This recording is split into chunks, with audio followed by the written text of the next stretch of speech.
Good morning बच्चों। के मैं आपको फिजिक्स पढ़ाने जा रहा हूँ। देखिए, फिजिक्स में मैंने आप लोगों को बेसिक चीज़ें पढ़ा दी है। बेसिक चीज़ें पढ़ाने के बाद अब मैं लेसन की ओर बढ़ूंगा। लेसन यानी अध्याय की ओर बढ़ूंगा, जिसमें से फिजिक्स का पहला अध्याय आपका गति है और उस गति के बारे में आपसे डिस्कस करूंगा। जो भी चीज समझ में नहीं आती है आप मेरे कमेंट बॉक्स पर यानी चैनल के कमेंट बॉक्स पर कमेंट कर आप मुझे बता सकते हैं। और अगर समझ में आता है तो वीडियो को लाइक करेंगे, शेयर करेंगे और चैनल को सब्सक्राइब करेंगे, जिससे आपको सर्वप्रथम मेरा वीडियो का लिंक प्राप्त हो सके, जिससे सबसे पहले आप पढ़ सकें। देखिए अध्याय पहला है कक्षा 9 यानी कक्षा 9 विज्ञान में, यानी हमें विज्ञान के अंतर्गत भौतिक विज्ञान पढ़ना है साइंस में। और भौतिक विज्ञान में पहला अध्याय है भैया, देखिएगा अध्याय लेसन पहला है। लेसन का नाम है गति। देखिए गति क्या है उसके बारे में पहले समझें। हम चलते हैं, अगर हमें 10 kilometre, 2 kilometre, 1 kilometre, 100 metre, 200 metre जितना भी जाना है तो उसमें कुछ ना कुछ समय लगेगा समय की नहीं। और अगर समय लगेगा तो समय के साथ हमारी स्थिति में क्या होगा, परिवर्तन होगा। मतलब 10 सेकंड में 2 किलोमीटर, 100 मीटर, 50 मीटर, 40 मीटर जाएंगे कि नहीं। यानी समय के साथ जब स्थिति में हमारे परिवर्तन होता है, स्थिति मतलब पोजीशन इंग्लिश में बोलते हैं, समय के साथ जब स्थिति में परिवर्तन होता है उसे हम क्या कहते हैं, गति कहते हैं। परिभाषा देख लीजिएगा,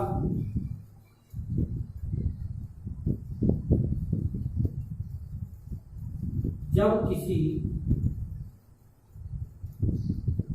वस्तु में समय के साथ स्थिति में परिवर्तन होता है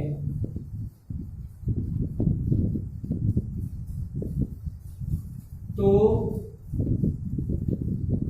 उसे गति कहते। समय के साथ स्थिति में परिवर्तन क्या कहलाती है, गति। गति के प्रकार के बारे में मैं आगे डिस्कस करूंगा, लेकिन पहले आपको बताया जा रहा हूं कुछ राशियों के बारे में। देखिए प्रकार मैं आपको आगे बताऊंगा, कि मैं आप लेसन के बारे में आपको बताया। इसके बाद पहला टॉपिक इसमें मिलेगा आपको अदिश राशि। अदिश राशि क्या मिलेगा बेटा, अदिश राशि। ठीक, ये हमारा पहला टॉपिक मिलेगा, अदिश राशि। अदिश राशि को इंग्लिश में बोलते हैं बेटा स्केलर क्वांटिटी।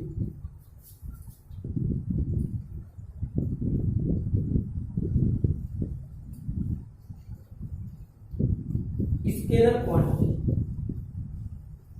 Scalar quantities.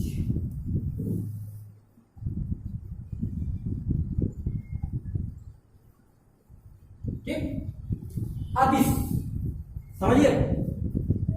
अदिश का मतलब क्या होता है, अदिश का मतलब होता है कि अदिश मतलब बिना दिशा के, और सदिश मतलब दिशा सहित।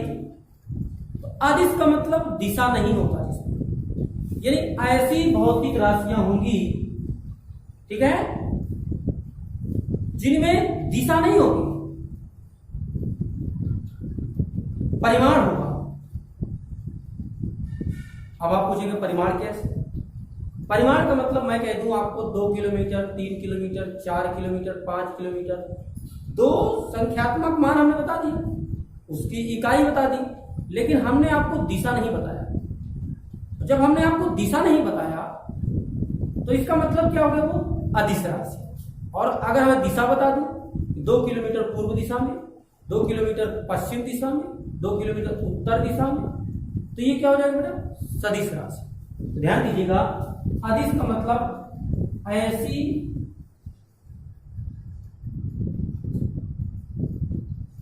भौतिक राशियां जिन्हें व्यक्त करने के लिए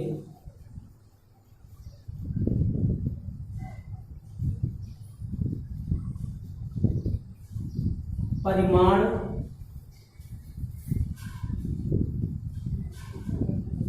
की आवश्यकता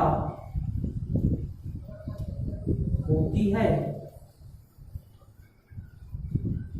दिशा की नहीं। उन्हें अदिश राशियां कहते, तो आपको समझ में आ गया होगा। ऐसी भौतिक राशियां जिन्हें व्यक्त करने के लिए, व्यक्त का मतलब लिखने के लिए परिमाण की आवश्यकता होती है, परंतु दिशा की नहीं होती। जैसे मैं आपको एक एग्जाम्पल बताने जा रहा हूं, देखिएगा एग्जाम्पल क्या है, समझिएगा बेटा। एग्जाम्पल है आपका पहला दूरी, आयतन, घनत्व तथा द्रव्यमान,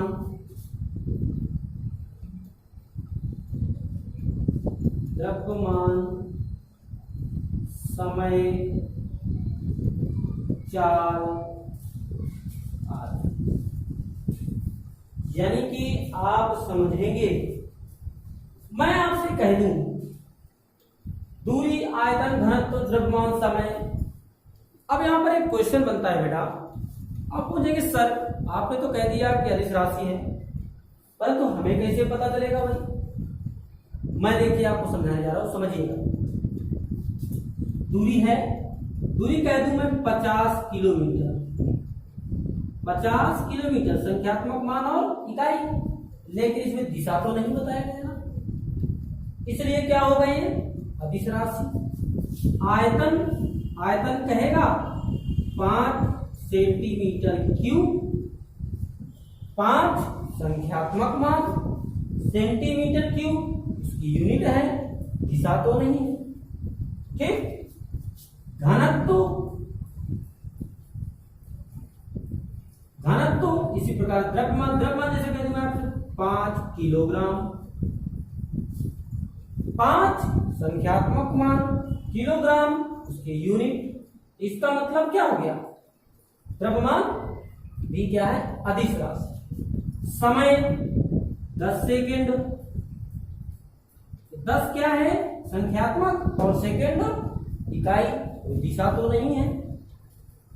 चाल, चाल 10 मीटर प्रति सेकेंड, मीटर प्रति सेकेंड चाल की यूनिट होती है। 10 संख्यात्मक मान और मीटर प्रति सेकेंड यूनिट होगी, उसकी इकाई होगी, इसलिए इसमें दिशा नहीं होती। अब देखिए दूसरा क्या है, अदिश राशि समझ में आ गई। चलिए आगे देखते हैं सदिश राशि।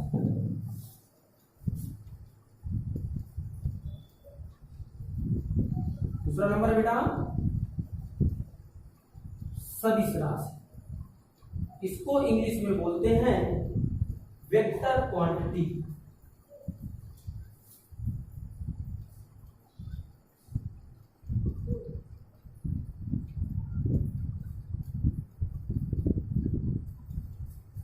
सदिश राशि। सदिश राशि मतलब दिशा सहित। तो देखिएगा परिभाषा, ऐसी भौतिक राशियां जिन्हें व्यक्त करने के लिए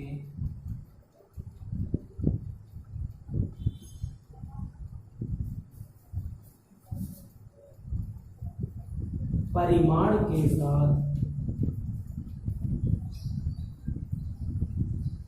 दिशा की भी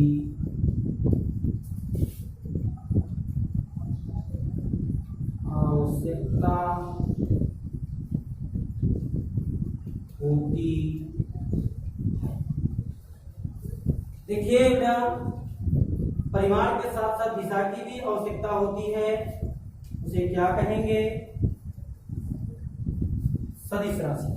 देखिए जैसे एग्जाम्पल में विस्थापन, विस्थापन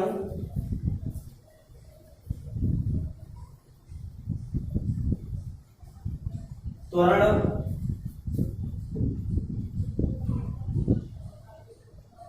तथा बल। विस्थापन, त्वरण तथा बल। विस्थापन का मतलब किसी ना किसी दिशा में विस्थापित होगी, या तो इस दिशा में या इस दिशा में या इस दिशा में या इस दिशा में, कहीं भी किसी की ओर क्या होगी? विस्थापित होगी। इसलिए ध्यान दीजिएगा बेटा, ये क्या है? सदिश राशि। क्या बेटा? सदिश राशि है। ठीक है, तो समझ में आ गया? चलिए मैं अब आपको बताने जा रहा हूं बेटा, दूरी और विस्थापन। दूरी और विस्थापन। दूरी को इंग्लिश में बोलते हैं बेटा डिस्टेंस, और विस्थापन को बोलते हैं डिस्प्लेसमेंट। दूरी डिस्टेंस, विस्थापन को डिस्प्लेसमेंट। तो ध्यान दीजिएगा, मैं आपको बताने जा रहा हूं दूरी और विस्थापन। समझिए, दूरी और विस्थापन यानी पहला है आपका दूरी। अब दूरी क्या है? इसको इंग्लिश में बोलते हैं डिस्टेंस। दूरी क्या है उसके बारे में हमें जानना है।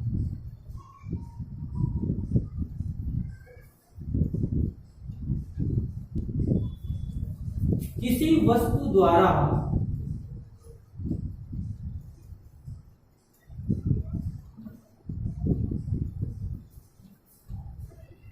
तय किए गए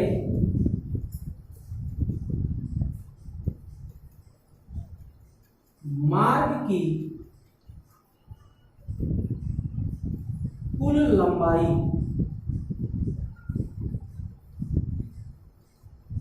दूरी कहलाती। मार्ग की कुल लंबाई दूरी कहलाती है। जैसे मैं आपको देखिएगा एग्जांपल देता हूं। मान लीजिए अब हम यहां से चले, यहां से ऐसे चलकर ऐसे घूमकर ऐसे हम यहां पहुंच गए कि ना पहुंच गए? मान लीजिए हम यहां से चले थे और घूमकर हम कहां पहुंच गए? यहीं पर। तो टोटल जो इसकी दूरी होगी, मतलब जितना हम चलेंगे वो क्या होगा? दूरी। तो टोटल जितना हम चलेंगे वो क्या होगी? दूरी।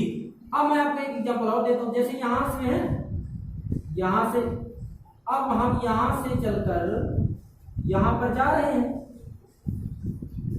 यहां से चलकर यहां तक गए।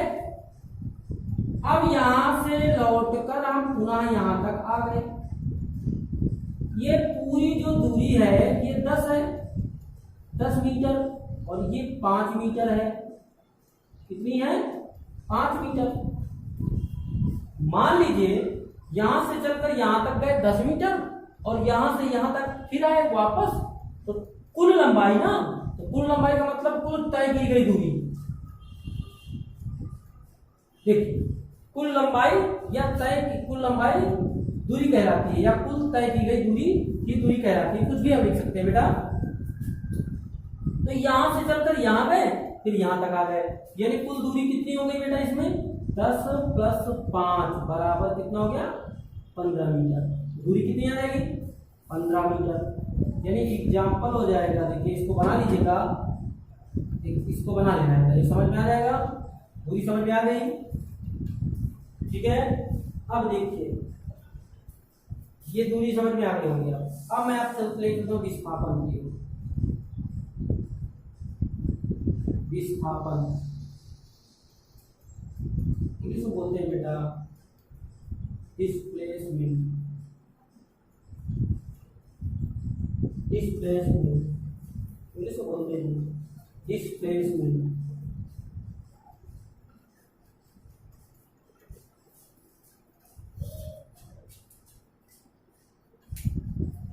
परिभाषा देखिए, किसी वस्तु की प्रारंभिक स्थिति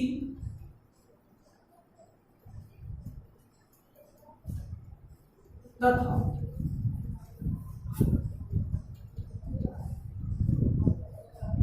अंतिम स्थिति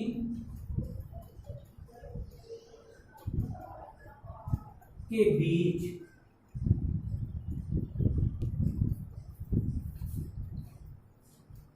की दूरी विस्थापन कहलाती। अब मैं आपको एक एग्जाम्पल देता हूं। मान लीजिए यहां से गौरव गए, गौरव हमारे 100 मान लीजिए 1 किलोमीटर है, गौरव गए और गौरव से हम वापस आ गए। 1 किलोमीटर जाना और 1 किलोमीटर आना, तो टोटल दूरी कितनी हो गई 2 किलोमीटर, टोटल दूरी 2 किलोमीटर। परंतु अगर हम विस्थापन निकालेंगे, यहां से गौरव गए, चलकर यहां से गए और लौट कर वहीं पर आ गए, तो हमारी यहां प्रारंभिक स्थिति थी, मतलब जहां पर हम पहले थे और वहीं पर फिर लौट के आ गए, इसका मतलब विस्थापन क्या हो गया 0।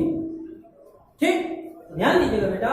तो इसका मतलब जैसे मैं यहाँ पे एग्जाम्पल लेता हूँ, यहाँ से चलते हैं, यहाँ से यहाँ तक गए, ये 10 मीटर है, फिर यहाँ से यहाँ तक वापस आ गए, ये 5 मीटर है।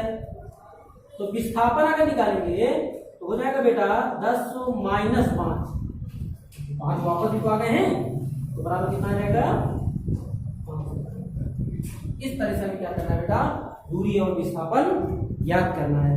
ठीक, इस प्रकार से आप लोग पढ़ते रहेंगे। नेक्स्ट वीडियो में मैं आपको और भी बेहतर समझाऊंगा, ठीक है, समझ में आएगा। और आप सभी मन से और ध्यान से पढ़ें। और साइंस एकदम सिंपल है, कोई कठिन नहीं है, परेशान होने की आवश्यकता नहीं है। ठीक है, आपको यहाँ साइंस सीखने को मिलती है, रटने को नहीं। साइंस रटाई नहीं जाती, साइंस केवल सिखाई जाती है। ठीक, सीखने को मिलता है, सीखेंगे, जुड़े रहेंगे, सीखते रहेंगे। इसलिए अगर चैनल को सब्सक्राइब नहीं किया है तो चैनल को सब्सक्राइब कर लीजिए, बेल आइकन का बटन दबा लीजिए, ताकि रोज जब भी मैं नया वीडियो अपलोड करूं तो सर्वप्रथम आपके पास जाए, जिससे कि पढ़ने का मौका सबसे पहले आपको ही मिले। ठीक, धन्यवाद।